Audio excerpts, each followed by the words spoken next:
Knowledge is power. Wisdom is not a product of schooling, but the lifelong attempt to acquire it. The more that you read, the more things you will know.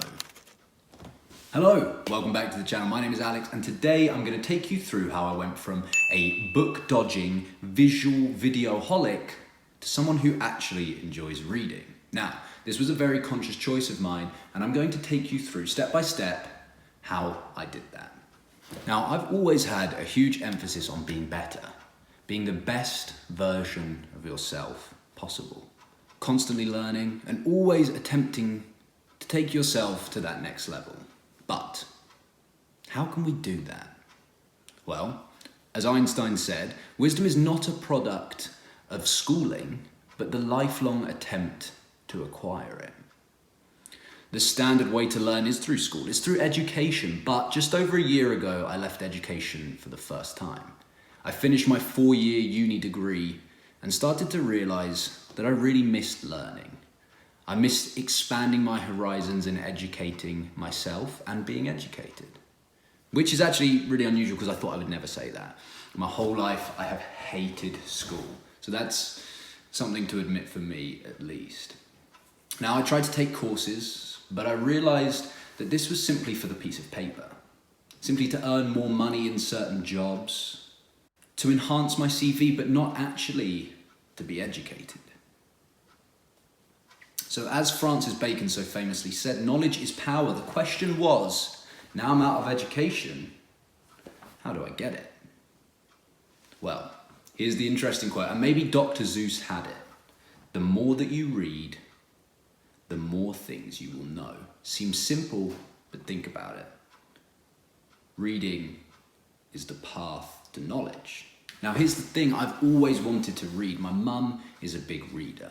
So many successful people read. You hear about all these productive and organized people, and you hear about how much they read. The idea of increased intelligence is tied to reading. The drive to be better and to expand one's horizons can all be achieved through reading. The problem?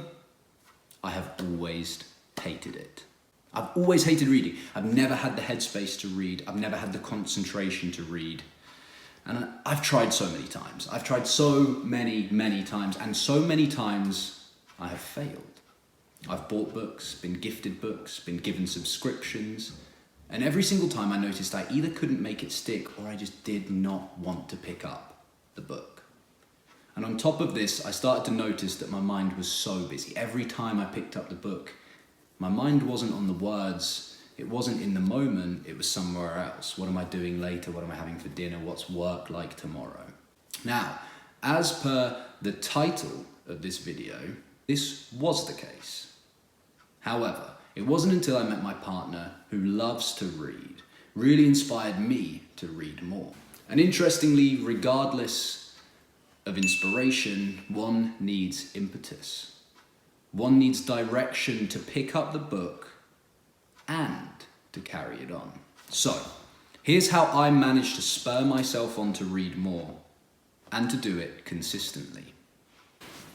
And today I'm going to do that by showing you my 3 tips to help you carry on reading, read more, or to start reading. Tip number 1. Now you may think this might be cheating, but start with smaller books. Now, the interesting thing about smaller books is they help you just feel greater satisfaction with reading. You open a book and you close it. That feels great, especially if you're not someone who reads all the time. The old phrase, don't walk before you run, rings true for this too. Don't start with a 700-page reading all of the Harry Potter books. Don't start by reading Lord of the Rings 1, 2, and 3 and just trying to sesh them out that way, because if you struggle to read, you might get disheartened halfway through. Those smaller books can be an amazing way to read more, and to get that feeling of accomplishment as you close them. Tip number 2, read little and often. Listen, you don't have to read 50 to 100 pages per sitting. You don't have to read for hours and hours on end, and you certainly don't have to finish a book a day, a book a week, a book a month. I read for no more than 10 minutes a day. Sometimes I do it at the end of the day, sometimes I do it in the middle. But most of the time, I will read daily, or at least try my best to read 5 times per week. I do it while I'm commuting on public transport. I do it while I'm waiting for the next coaching session, sat outside waiting for a meeting. Find the time. And another important feature that links to this is start when you feel like starting and stop when you feel like stopping. Try not to force anything. Tip number 3, find a style, genre, or type that fits you. Now, I knew I was never going to read fiction books. I never have. I've never enjoyed it. However, I had great success with non-fiction, and specifically books that were sort of down the self-help category. The attempt was to be a better person, a better coach, a better workman. And by doing so, I have improved leaps and bounds in a short time, both ethically and morally, as well as from a business perspective. And here's an extra little tip. Track it. I've had a lot of fun tracking my reading in Notion. I give each book a title, a status, a score, when I finished it, and then I give it a brief overview as well, just so I don't forget anything. So, here's me now. I've read 7.5 books this year. This was all thanks to that little push, that little bit of inspiration, and most importantly, that strategic thinking that I applied. So, let me know how you got on. If you're planning on reading and using some of these tips, I want to hear about it. Shoot me a message on Instagram, drop a comment below with how you're getting on.